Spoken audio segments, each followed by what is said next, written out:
Pour le signe du trinôme, quand on a la racine, s'il y en a, ça va être facile. Il faut retenir qu'un trinôme du second degré est toujours du signe de A, sauf entre les racines, quand il y en a.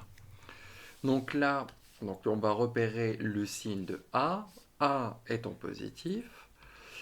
Ici, on a vu qu'il n'y a qu'une seule racine, x0, qui est égale à 2.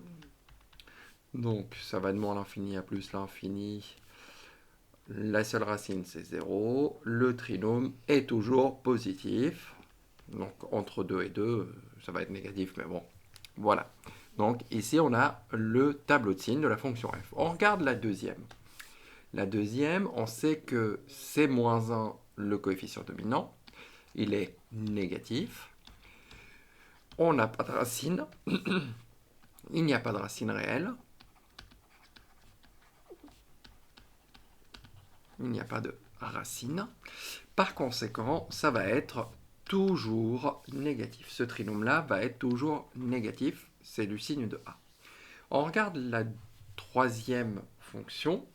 Je sais qu'une fois développé, je vais avoir 6x au carré plus 8x moins 8. Et là, A vaut 6 va être positif. On rappelle les deux racines. X1 égale, il me semble que c'était 2 tiers, et x2 égale moins 2. Donc je vais avoir moins l'infini plus l'infini. Attention, il faut les mettre dans l'ordre croissant. Moins 2 vient avant 2 tiers.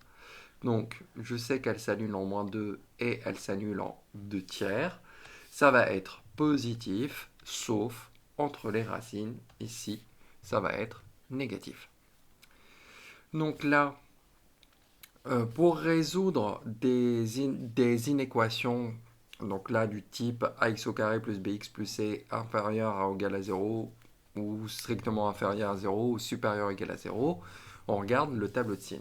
Donc on reprend le tableau ici. Donc là, on va faire moins l'infini plus l'infini. Je sais que c'était moins 2 et 2 tiers, les deux racines. Sachant que c'est positif sauf entre les racines puisque le coefficient dominant est positif. Donc une fois qu'on a fait notre tableau de signes, donc là on rappelle comment on fait pour résoudre ces deux inéquations-là.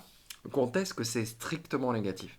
C'est strictement négatif entre moins 2 et 2 tiers, moins 2 exclu, 2 tiers exclu aussi parce que ça vaut 0. Donc là, ici, l'ensemble de solutions, ça sera, ou je peux dire aussi, si et seulement si x appartient à l'intervalle ouvert qui va de moins 2 à 2 tiers. Et voilà. Donc, ici, je me demande quand est-ce que c'est positif ou nul. Donc, c'est positif entre moins l'infini, sur l'intervalle moins l'infini, moins 2, et je prends moins 2, puisque ça peut être égal à 0.